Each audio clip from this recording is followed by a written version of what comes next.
Mobile આપણે વાપરીએ છીએ ને એન્ડ્રોઈડ, આમાં બાબા સાહેબની 22 પ્રતિજ્ઞા એટલું લખશો એટલે આવી જાય. બૌદ્ધ વંદના કહેશો તો આપણે જે આ ત્રિચરણ પંચશીલ બોલ્યા એ એમાં આવી જાય. અને આ મોબાઈલમાં મારી બહેનોને કહું ખાસ કરીને કે મોબાઈલનો ઉપયોગ કરતા હો તો ક્યારેક ગુલામગીરી લખજો, હિન્દુ કોડ બિલ લખજો, સાવિત્રીમાં ફૂલે, રમામાં આંબેડકર, દેવદાસી લખજો. એટલે તમને ખબર પડશે કે આજથી ખાલી 50 વર્ષ પહેલા આપણી પરિસ્થિતિ શું હતી. બહેનોની 2 વાત કરી અને પછી ત્રિચરણ અને પંચશીલની વ્યાખ્યા કરશું. વાત યાદ આવી એટલે, અને વધારે વાત યાદ એમ આવે કે બાજુથી થોડીક વાતો આવે ને એટલે મને એમ થાય કે આની સુરતા આ બાજુ હોવી જોઈએ. તો બહેનો માટે વાત કરું, ખાસ કરીને ધ્યાન રાખજો. બેનું પરિસ્થિતિ એ હતી આજથી ખાલી 100 વર્ષ પહેલા 1885માં જેનો જન્મ થાય છે અને 1924માં એનું અવસાન થાય છે. એ દીકરી નાગેલી, સાંભળજો વાત બરાબર ભાઈઓને. અહીંયા હું તમને નામ દઈને કહું, જયદેવ બાપાના શિષ્ય રામભાઈ અહીં મેંદડા રહીએ છે.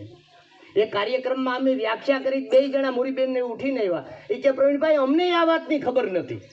મેં કીધું ભાઈ અમને ખબર નથી, બધું વાંચવાનું ચાલુ કર્યું એટલે એમાં આવ્યું.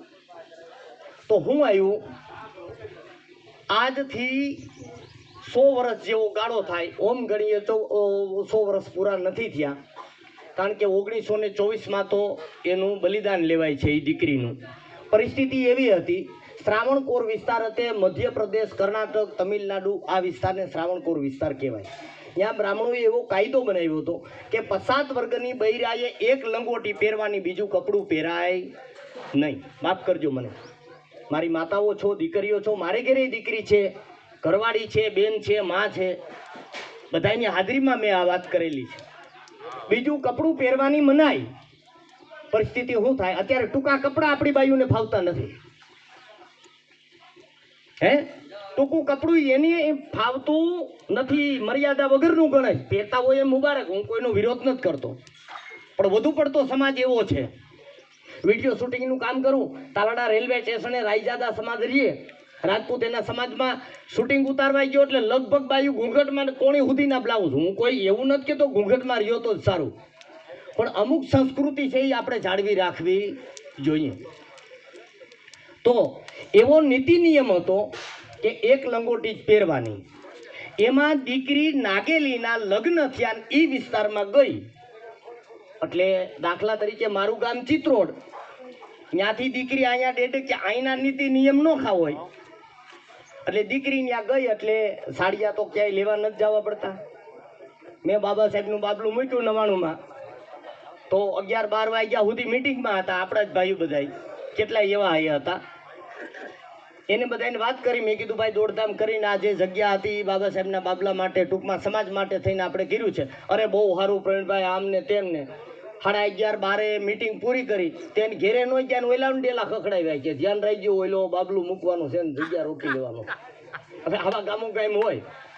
એવા લોકો જે દીકરી નાગેલી સાતી ઢાંકીને ફરતી હતી એની સાડી કરવા બ્રાહ્મણ પાસે કે દરબાર પાસે, ગામનો જે મોભી હતો એના પાસે ગયા. આ બનેલો પ્રસંગ તમારે અખતરો કરવો હોય ને, તમારા પાસે મોટો મોબાઈલ હોય એમાં નાગેલી એટલું લખજો, કા દેવદાસી લખજો, એટલે એનો ઇતિહાસ આવી જાય. એના પાસે ગયા અને ચાળી કરી. શું કરી, મારી અમે તો જો બધા તમારી મર્યાદા રાખી, ખુલ્લી સાથી અમારી બજ્યું બાયું ફરે, ફલાણા ભાઈની દીકરી પરણીને આવીને રામાયણ વહુ એ સાથી ઢાંકીને ફરે, એ તમારી મર્યાદા નથી રાખતી. તઈ ઓલાને ખબર પડી. દાસી જીવનને જેલમાં પુરાવ્યા ને એ કોઈ ગામડાઓને ખબર નથી. ઓલા રાજાને ખબર હોય કોણ ફાંપના હું લે હું જઈ, આપણા સાડીઓ કરવા વાળા હતા. અમુક ટકા એવા હોય છે, બધાને હું નથી કહેતો. તો આ વાત ન્યા ખબર પડી. એટલે તે દિવસે શું હતું બેનું, માફ કરજો ભાઈઓને લગભગને ખબર છે કે તે દિવસે પંચાયત જે નક્કી કરે એ કાયદો, કોર્ટ કચેરી પોલીસ સ્ટેશને જવાનો, ધક્કો ખાવાનો, ક્યાંય ફરિયાદ કરવાનો પ્રશ્ન હતો નહીં. હવે પંચાયત કોની હતી? બ્રાહ્મણોની અને સવર્ણ લોકોની. કોઈ દી તમારા તરફે નિર્ણય ન કરે. આવું થયું એટલે નાગેલીને તેડાવી, એના મા બાપને, એના ઘરવાળાને અને સાસુ સસરાને બધાને પંચાયતમાં બોલાવ્યા. આવી રીતે સભા બેહાડી અને આપણે તો હેઠું જ બેહવાનું, આ પાથરણું હોય નહીં. અહીંયા થોડુંક મને માફ કરજો, અમુક મનુવાદ છે ને આપણામાં હોય, આપણને ખબર ન હોય. દેખાય અહીંયા કાંઈ નહીં દેખાય. હું એમ કહું, આ ભાઈઓને ગાદલા ને બાઈઓને કા નહીં?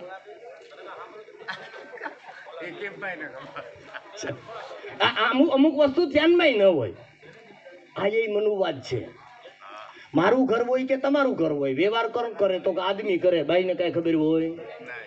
પેલા હવે તો હેલિકોપ્ટર ઉડાડે છે બાયું, મિલિટરીમાં જાય છે, પોલીસમાં જાય છે, હે જંગલ ખાતામાં છે. કયું ખાતું એવું છે કે માં બાયું નથી? થોડીક તક તો આપો મારવાનો.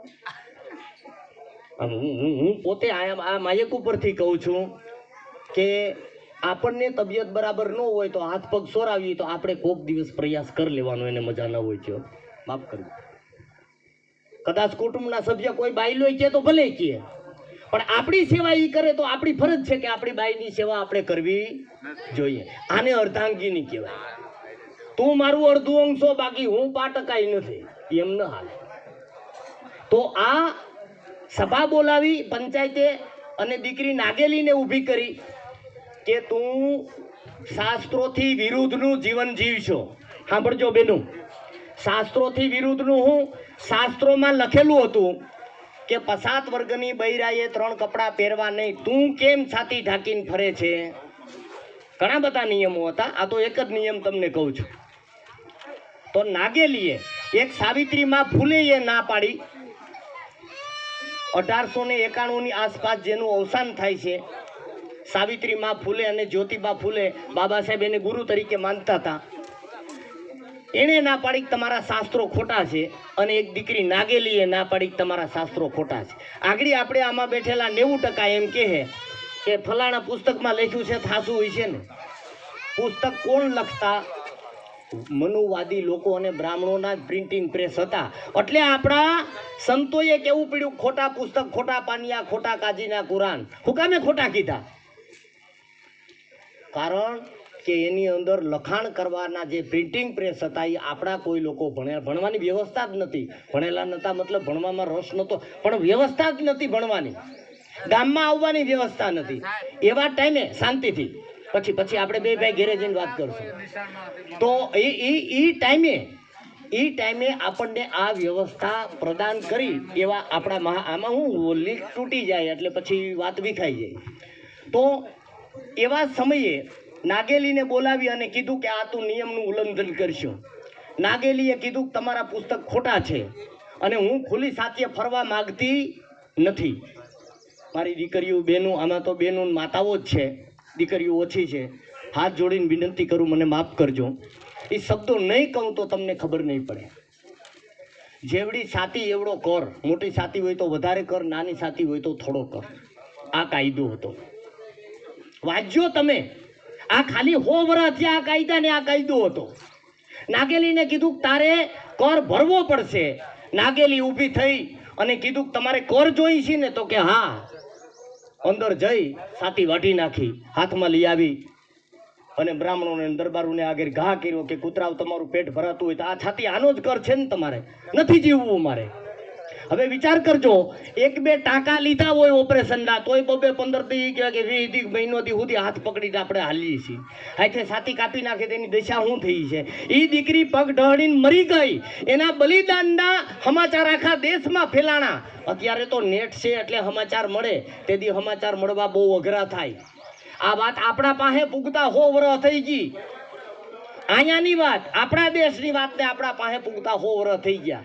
તો આ મણિપુરમાં ઘટના બની, આપણી દીકરીને શૂટ કરી દીધી, નગ્ન ઘુમાવી ગામ આખામાં. એની ઇજ્જત આબરૂ એમનામ મરી જાતી, કાંઈ જીવત નહીં. છેલ્લે ગોળીઓ મારી દીધી. આ સમાચાર આપણા પાસે પૂગતા 1-2 મહિના થઈ ગયા. તો આવું પરિસ્થિતિ સર્જાય એની પહેલા આપણે જાગી જવાની જરૂર છે. એ સમયે એ વિસ્તારમાં ટીપુ સુલતાનનું રાજ. ટીપુ સુલતાને કાયદો બનાવ્યો કે કોઈ પણ સમાજની દીકરી હોય, બેન હોય, એને ફાવે એવા કપડાં પહેરવાની છૂટ. કોઈ શોર્ટકટ પહેરીને કે જીન્સ પેન્ટ પહેરીને દીકરીઓ રખડતી હોય તો દીકરી નાગેલીનો ઇતિહાસ ખાસ કરીને જોઈ લેજો. એણે તમને પહેરાવ્યા છે, બીજાની તાકાતના ચિત્રણ કપડાં એણે પહેરાવ્યા છે. આજે